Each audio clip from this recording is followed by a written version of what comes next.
Dear brothers and sisters, the last khutbah we started talking about the topic of ihsan, meaning to do good. To do good in your worship towards Allah subhanahu wa ta'ala, to perfect that, and to do good to your fellow human beings, to fellow Muslims, not only to Muslims but to all human beings, and not only to all human beings but also to animals. A Muslim is required to perform good and do ihsan to all of these. And now, inshallah, in this khutbah we will mention some kinds of ihsan that were mentioned in the Sunnah, examples of ways to do good and to perform this ihsan. In the last khutbah we talked about the importance of reaching this level of performing ihsan, because Allah subhanahu wa ta'ala has set so much reward for people who are good to other people. And it's enough to remember that when one of the Sahaba asked the Prophet ﷺ about his ihsan in Jahiliyyah before he became a Muslim, he said, what about my ihsan before I became a Muslim, when I was good to the poor, when I was good to my guests, when I was good to my family, when I was good to my parents, when I gave charity, when I freed the slaves? What about all these good deeds that I did before my Islam? He says to him, Aslamta ala ma aslafta min khayr.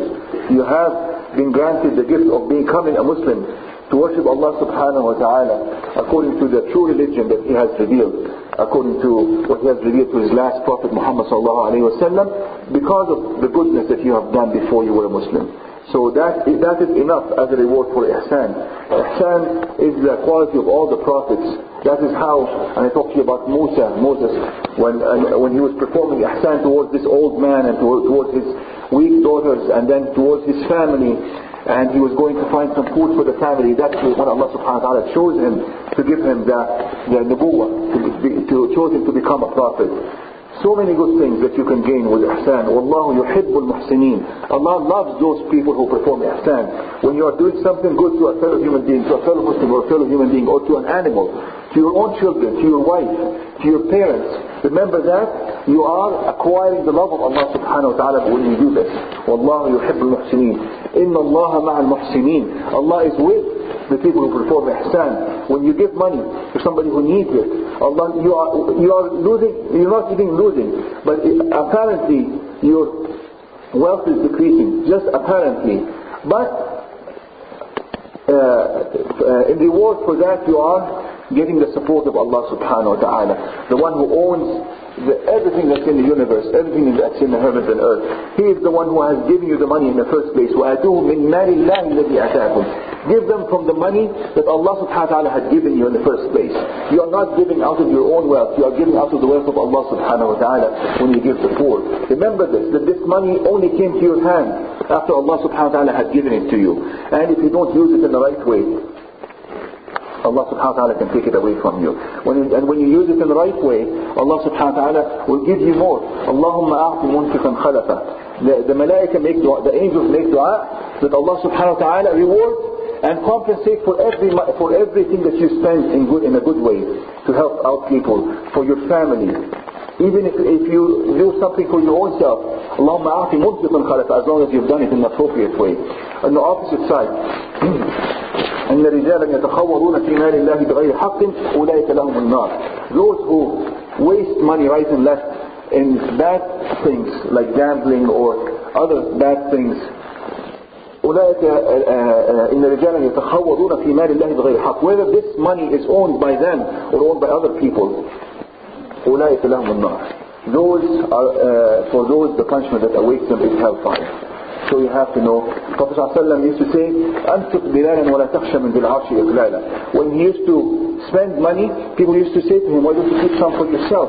And then, of course, Bilal was his aide, and he used to help him in doing things. And he used to say to Bilal, أَنْفِقْ بِلَالًا وَلَا تَخْشَ مِنْ ذِي الْعَرْشِ إِقْلَالًا. Bilal, go ahead, give out the money. وَلَا تَخْشَ مِنْ ذِي الْعَرْشِ إِقْلَالًا. Do not fear that the owner of the throne, meaning Allah subhanahu wa ta'ala, the throne of the heavens and earth, Allah subhanahu wa ta'ala is on top of everything. وَلَا تَخْشَ مِنْ ذِي الْعَرْشِ إِقْلَالًا. Do not think for a moment that Allah subhanahu wa ta'ala, who owns the heavens and earth, will decrease your wealth because you have done something in His way. If you've done something in Allah's way, never doubt that Allah never think for a moment that this will harm your wealth. Prophet ﷺ says, ثَلَاثَةٌ أُقْسِمُ عَلَيْهِنَّ, I can make an oath by Allah subhanahu wa ta'ala on 3 things. And one of the things he mentioned, مَا نَقَصَ مَالٌ مِّن صَدَقَةٍ, your wealth and your money is never decreased when you give sadaqah, when you give charity. It looks like it has decreased in your own sight, but wallahi, there are so many ways you have protected your wealth by doing that. Imagine if you had a disease, you had to go around the world to find a cure for it. How much money would you be spending? We lose money right and left. If Allah subhanahu wa ta'ala protects you from the loss that He has given you, you have to think of it like this. And maybe now you give the money, a year later or 10 years later, when you really need it, Allah subhanahu wa ta'ala will give it to you. Prophet ﷺ used to say, اللهم اجعل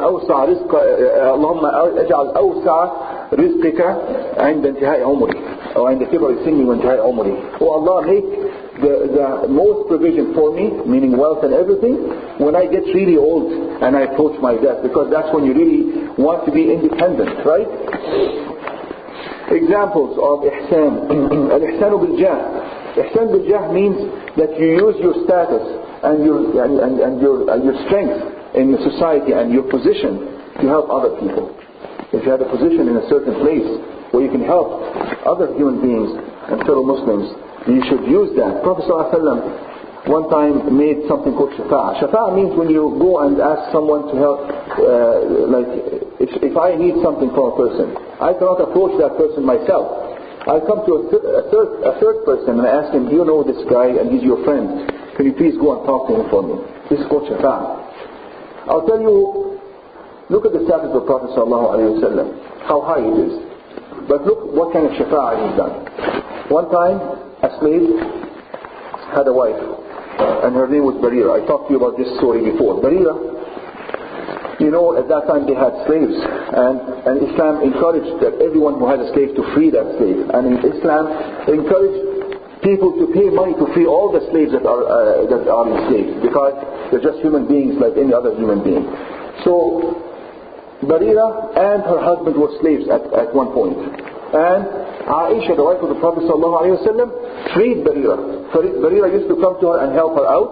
So Aisha, in return, she paid money to the people who owned Barira just to free her, to become a free woman. So she became a free woman. Barira apparently did not love her husband. I don't remember his name, but she did not love her husband. So when she was freed, she had the option either to stay with her husband or to leave him. So she chose to leave her husband, not to stay his wife. And her husband loved her so much that he started crying and he started asking people to talk to her. And not only that, when she used to go out, he used to walk behind her in the markets, in the aswaq, and cry and ask her to come back. And subhanallah, Prophet ﷺ felt very sorry for this man, and he used to say to the Sahaba, ألا تعجبون من حبه لها يعني وبغضها له. Can't you see how strange it is, how much he loves her and she doesn't love him? Isn't that something that's strange? So Prophet ﷺ himself, you know how busy he is and the important things he's taking care of. But for this relationship, he goes by himself to this woman and he says to her, Barira, can you please go back to your husband? And she says to him, is this an order from you, or is this something that you are asking me if I can do? He says, no, it's just إنما أنا شافع. I'm just trying to do shafa'a, intercession, and I'm just asking you to do him a favor. She says, you know what she says? She says, لا حاجة لي به. I don't need him. So, miskin, his wife didn't come back to him, and she rejected the shafa'a of the Prophet ﷺ himself. Can you imagine? We sometimes avoid making shafa'ah because we feel I'm going to embarrass myself. If I go to this person and talk to him, he will reject me. So why do I put myself in this position? Just remember, Prophet ﷺ put himself in this position with a simple woman and just to have her bring her husband back. Al-ihsanu bil-ilm. If you know something and somebody asks you, you should tell them. I remember, especially when we were at school, you know something about the exams, you know what might come in the exam, and your fellow students ask you, oh, do you know something? And we tend to hide because you don't want anyone to be better than you in the exams. So this is not right. Al-ihsan bil-ilm. If you know something in deen and somebody asks you, and you actually know it, you know the true answer for this, don't say, I'm not a scholar. You're not a scholar in the whole religion, that is true. But if you have asked a scholar and you know the answer to that simple question, somebody comes and asks you, how many rak'at is Dhuhr, for instance? Don't you know the answer to this? You can't say, I'm not an alim, I cannot give fatwa. The fatwa that you cannot give is when you are asked about something you don't know about. But something you know for sure, give the answer. إحسان بالعلم. قال الحسن ما أعظم النفقة نفقة العلم. The best nafaqa, the best thing that you can do is give ilm, give knowledge. Another very easy kind of ihsan, very easy, is to make dua, make supplication for the Muslims. That is one of the easiest things, only a few words. Look at this hadith on Ubadah ibn Samit. قال رسول الله صلى الله عليه وسلم من استغفر للمؤمنين والمؤمنات كتب الله له بكل مؤمن ومؤمنة حسنة. If you make istighfar, you make dua, ask Allah to forgive the believers in general, all the Muslims, all the believers, you will get reward for every single soul. How many Muslims have you made istighfar for? Al-ahya'i minhum wal-amwat, the ones who are living and the ones who have died. Imagine how many hasanat you can gain by making that simple istighfar or that simple dua. Al-ihsan bil-amr bil-ma'ruf wal-nahy 'anil munkar. If you find somebody doing something wrong, you go and advise him, you are doing something wrong, you have to correct yourself. That is ihsan. كنتم خير أمة أخرجت للناس تأمرون بالمعروف وتنهون عن المنكر. This is khayr. You are giving him goodness, you are doing ihsan to him. Al-ihsan bil-naf'i al-badani. You can help people with your strength. If somebody is weak and you are strong, you help them out. Prophet ﷺ says, كل سلامة من الناس عليه صدقة. كل سلامة means every joint in your body. How many joints do you have? The hadith says we have 360 joints in our body. Every joint in your body, you have to show gratitude and thanks to Allah subhanahu wa ta'ala for every joint in your body. Every single day, this is what the hadith says. You have to thank Allah subhanahu wa ta'ala for every joint in your body, every single day. كل سلامة من الناس عليه صدقة. كل يوم تطلع فيه الشمس. Every single day, you have to thank Allah subhanahu wa ta'ala for every joint He has given you. And scholars say that, he said joints, but what is more important? Is your eye more important or your joint? Is your finger joint more important or your eye? Of course your eye. So that, التنبيه بالأدنى على الأعلى. He's drawing our attention. If your joints, if you have to thank Allah subhanahu wa ta'ala for your joints, every single day, how much you have to thank Allah for your sight? How much you have to thank Allah for your mind and for being someone who is sane? How much you have to thank Allah subhanahu wa ta'ala for your heart, for the blood that runs in your heart? How much you have to thank Allah subhanahu wa ta'ala for your lungs and the air? Just hold your breath for a minute and see how much panic you'll be in if you can't breathe for a few seconds. So you don't have to thank Allah subhanahu wa ta'ala only for the joints, not only the joints, for every blessing He has given you. And then this is how you thank Allah. يعدل بين اثنين صدقة ويعين الرجل على دابته فيحمله عليها أو يرفع عليها متاعه صدقة والكلمة الطيبة صدقة وكل خطوة يخطوها إلى الصلاة صدقة ويميت الأذى على الطريق صدقة. He mentioned examples. If you find two people having a dispute and you settle that dispute, that is a sadaqah that you are giving. When you help someone, like someone who cannot lift something that's heavy, and you help him out, that is a sadaqah on your body. Al-kalima tayyiba, when you say something nice to people, that is a sadaqah, that is charity as well. And every step that you take to go for your salah, for your prayer, is a sadaqah. And when you remove something that is harmful from the way, from the road, some people are going to slip on something, or something is blocking the road, and you go out and you do it on your own, that is a sadaqah. Prophet ﷺ one time says, من استطاع منكم أن ينفع أخاه فلينفعه. Whoever can help someone out, he should help him out. If you can do something, you have to do something. Also, look at this amazing hadith, قضاء الحوائج, to help people out. Prophet ﷺ says, when a man came and asked him, يا رسول الله, أي الناس أحب إلى الله وأي الأعمال أحب إلى الله? What kind of people are most beloved to Allah? And what kind of actions and deeds are most beloved to Allah? Look at this. أحب الناس إلى الله أنفعهم للناس وأحب الأعمال إلى الله سرور تدخله على مسلم. the most beloved of people to Allah subhanahu wa ta'ala, the ones who benefit people the most. The more you can benefit people, the more Allah will love you. وَأَحَبُّ الْأَعْمَالِ إِلَى اللَّهِ, and the most beloved deed that you can do is سُرُورٌ تُدْخِلُهُ عَلَى مُسْلِمٍ, that you can make a Muslim happy. If you make a Muslim happy, this is the best action that you can do. And then he mentioned examples. تكشف عن قربة, أو تكشف عنه قربة, أو تقضي عنه دينا, أو تطرد عنه جوعا. You help him out when he's in distress. Or you, if he has a debt, you can pay that debt for him. That is سرور تدخله على مسلم. That is something that you can make him happy that way. أو تطرد عنه جوعا. If he's hungry, you feed him. And look at this. وَلَأَنْ أَمْشِي مَعَ أَخٍ فِي حَاجَةٍ أَحَبُّ إِلَيَّ مِنْ أَنْ أَعْتَكِفَ فِي هذا المسجد, يعني مسجد المدينة شهرا. Says for me to go with my brother to get something done for him, to help him out in some kind of affair that he has to finish, and you go with him to help him.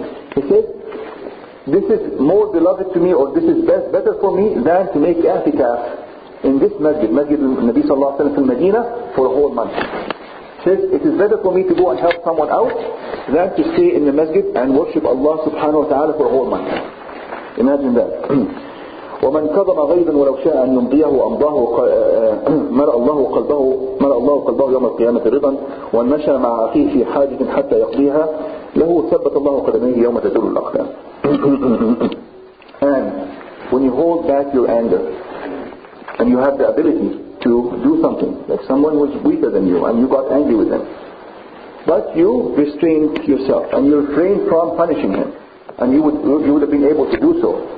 He says Allah subhanahu wa ta'ala will fill your heart with rida, meaning contentment, as a reward for that. I will finish this khutbah by mentioning an example of Abu Bakr as-Siddiq and something he did.